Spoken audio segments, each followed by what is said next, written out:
Sydney's a beautiful city. I get to see a lot of the city. So my name's Justin Hamley. I'm a bicycle messenger. If something needs to be delivered within the hour or faster, they'll call up my company and I go there, pick up the package and I take it to the receiver and I get a signature. Legal documents, title deeds, bank guarantees. There's always going to be, I think, a physical need for things to be moved around the city in a hurry. I've known a lot of guys over the years who've been terribly well educated and they do this job because they enjoy it. Confucius, I think it was, said, if you find a job that you love, you'll never work another day in your life. And I think there is a misconception that, you know, we're all a bunch of inarticulate jocks. My favourite part of the job is just being able to ride around all day, the whole social aspect, you know, having a drink with everyone after work, competing in races and alley catch around the city with everyone else, and playing polo at the weekends. It's just, I don't know, it is more of a social life than a job. On a gorgeous day like today, when the sun's shining, there's no wind, it's very still, you're essentially just being paid to ride your bike around all day. Basically, with this job, if you're slow, if you're inconsistent, you aren't going to get that much work. The more urgent work you do, the more money you get. So really, the most important thing about this job is just being fast and consistent. Well, I can see why people are concerned. A little bit my mother. In a way, when I do it, I am paying 110%. So I find it quite safe. I find it, just as dangerous to be sitting back in an office not doing enough exercise. Yeah, the first week was really challenging. I was constantly looking at my map, trying to figure out where I was going. I was having a lot of near misses because I was paying more attention to the names of the streets. I have to go left down here, then right up there, and then rather than looking out for the dangers of the job, so people getting in and out of taxis, people just jaywalking in between built up traffic. I used to get home and just collapse, fall asleep straight away and thinking, oh, maybe this isn't for me. I think in the 15 months that I've been doing couriering, I reckon I'm almost going to set the record in Sydney for some bicycle courier that hasn't been hit like hard by a car. I think you get hit once every 12 months. When I do get hit, it will not be my fault. I refuse to let it be.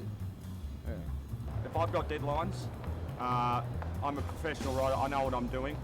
I'm not going to, regardless of what colour the light is, I'm not going to argue with 10 tonnes of steel. We mainly don't obey the road rules due to delivery times. I don't know, it's part of the culture of the job too.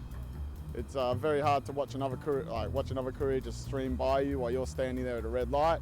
Also, I don't know, I wouldn't be employed at my company if I didn't run reds. Each intersection in the city you kind of memorise. So you kind of look to what everyone's doing around the intersection before you run it, and then you run it.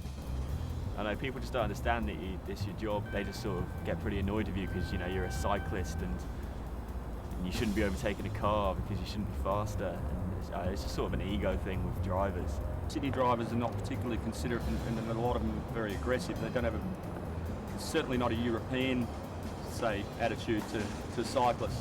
The main risks with my job is probably just someone not noticing you. Like you're in their blind spot and they will just merge into your lane, and that probably happens 2 or 3 times a day. You've got to have an exit point. The relationship between bike messengers and taxi drivers, it's not a good one, and I don't think it is in any city. So it's not just a Sydney thing. The worst bit of the job for me is probably just confrontations with drivers. People texting and then walking out in front of you and that sort of thing, and you learn to anticipate that, you know. You've got to be looking for them because they're not looking for themselves.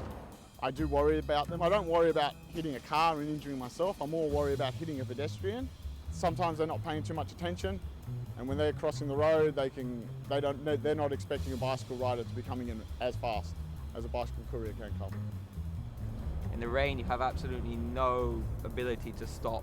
Petrol just seems to come out of the ground and you just skid everywhere. But he knows that you'll do it. Even if it's a huge archive box, a 20 kilo box, it's like, right, this guy always takes it. He's a hard worker, I'll give it to him. Whereas if you're slow, you're not really going to make much money. So for me, definitely the most important thing is being consistent over anything else, regardless of like safety or if I've hurt. I don't let them know that I've had an accident because, you know, I don't want them to think that I'm rubbish, basically. I've learned you can really enjoy what you do for a living. I mean, you don't really go to school and study and aspire to be a bike messenger, but it's an amazing job. You don't really earn too much money, but kind of make up for it in the fact that you're enjoying yourself and you're just doing what you love.